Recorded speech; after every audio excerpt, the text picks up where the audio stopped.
Today, fifth Sunday of Lent, we are seemingly confronted with courage gone flat, hopes dashed, dreams for a threesome family's future togetherness gone forever, lost to the inevitability of physical death.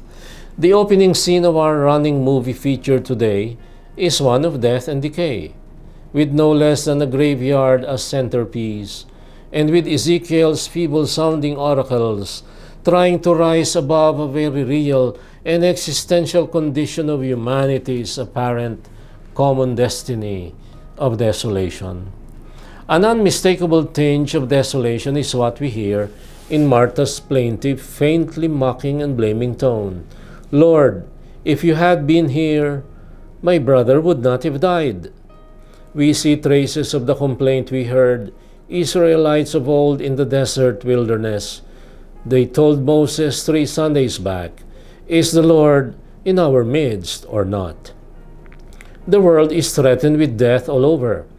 Prognostications of doom and destruction surround us from all sides, from viruses and ecological man-made disasters and wayward asteroids, possibly hitting too close to home at some not too distant time in future. We are a people still threatened by death. We are a family of nations still bothered by the inevitable, the ineluctable consequence of sin, which is death, that has plagued humanity ever since Adam and Eve first ran counter to God's loving plan. Today, as we go deeper and farther into our Lenten journey, we would like to face this threat squarely in the face and see this powerful threat of death and destruction go through the same process of reversals that we have had the opportunity of reflecting on from last Christmas onwards, all the way up to last week's reflection. For what is the Christian good news essentially but a story of reversals?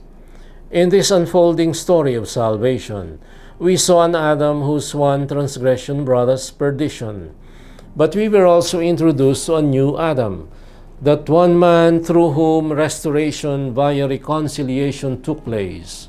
We saw a woman named Eve, partnered to Adam and partnered to sin, supplanted by a new Eve, Ave, now worthy of being hailed with profuse Aves because, by her cooperation with God's plan, she made it possible for us to rise from the ashes like the phoenix, rise from the darkness and misery, and assume our rightful places as sharers in the glorious liberty of the children of God. We hear today another important reversal in the story of a long dead and buried Lazarus, being coaxed back to life by the one who showed humanity the ultimate reversal and supreme paradox of life through death. We saw incipient reversals in the story of God becoming man, in the ongoing story of this divine human intimacy made possible precisely because Christ, the new Adam, though divine, did not cling to his equality with God, but emptied himself to assume the condition of a slave. Our Christian good news that comes to us to us who are now deeply immersed in this culture of death, in this world threatened by death and decay, revolves around this faith phenomenon of reversals and contrasts. St. Paul capitalizes on this concept of contrasts by juxtaposing two types of Christian believers, those who live in the flesh and those who live by the Spirit. Jesus further affirms and deepens on this contrast by alluding to two types of people who have those who walk during the day and those who walk during the night. In either case, it is those who have that inner light that do not stumble in the dark. I would like to suggest that in the context of all the faith and decay, death and decay in our midst today, we would do well to allow ourselves to be uplifted by what today's liturgy reminds us of, among other things. Ever so subtly and gently, we are being led to make a choice.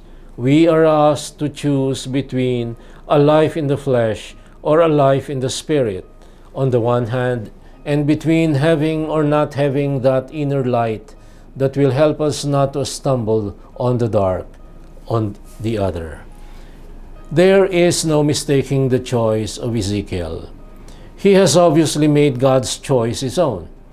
And God's choice comes with a resolute and decisive declaration, I have promised and I will do it. What sort of promise is this all about? Read between the lines. Read Ezekiel's lips. It all boils down to God's solicitous love in every promise, bringing new life out of death. And he said, I will open your graves and have you rise from them, O my people. Who else but one who has chosen to possess and nourish that inner light like Paul, who could confidently declare, the one who raised Christ from the dead will give life to your mortal bodies also, through his Spirit dwelling in you. Who else but one who doggedly refuses to be threatened by death, who refuses to allow himself to cower in fear of death and decay, can say along with Thomas called Didymus, let us also go to die with him. Who else but those who, like Martha and Mary, who both face death squarely in the face and who refuse to be threatened by the finality of physical death, can utter words that glow with that inner light of faith in the Lord. But even now, I know that whatever you ask of God, God will give you. It is people who have chosen that inner light of faith that thrive where everything around them smacks of death.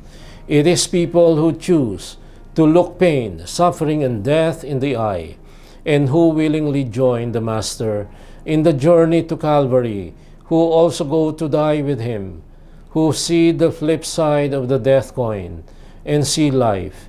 It is people who have seen the pain and suffering firsthand, or who have suffered vicariously and empathically, who can be sensitive to the suffering of the earth, and who therefore can tread on Mother Earth and her riches lightly and responsibly.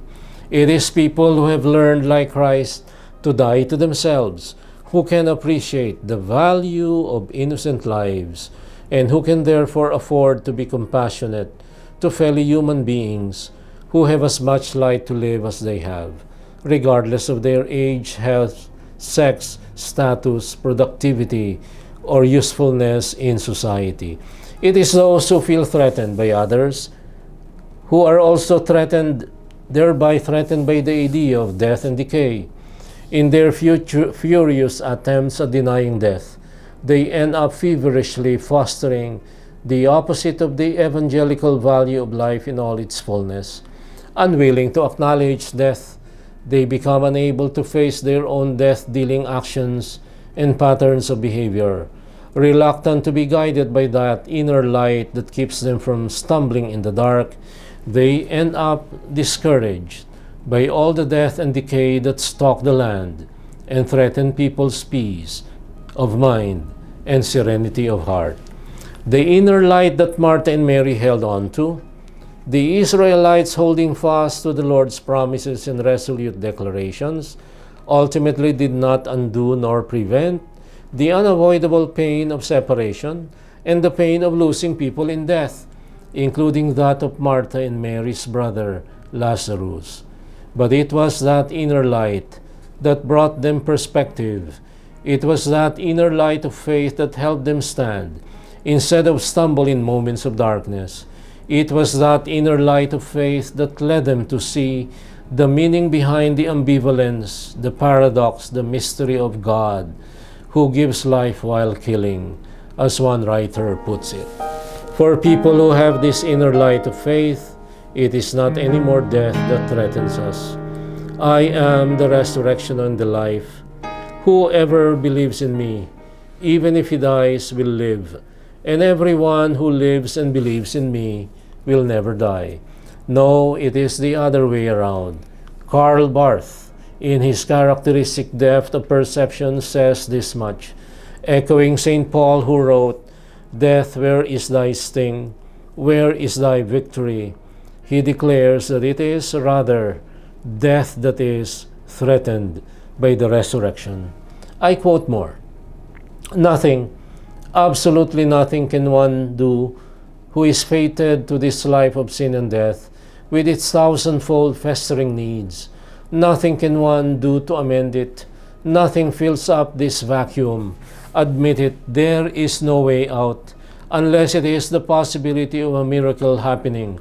No, not a miracle, but the miracle of God, God's incomprehensible saving intervention and mercy, the all-inclusive renewal that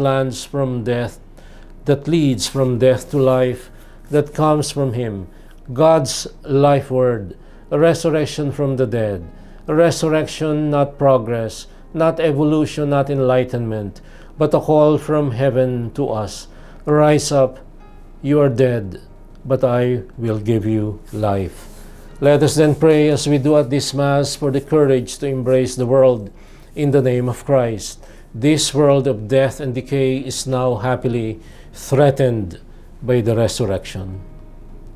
And this, my dear friends, is your Kalakbay at Katoto saying, thank you and God bless you.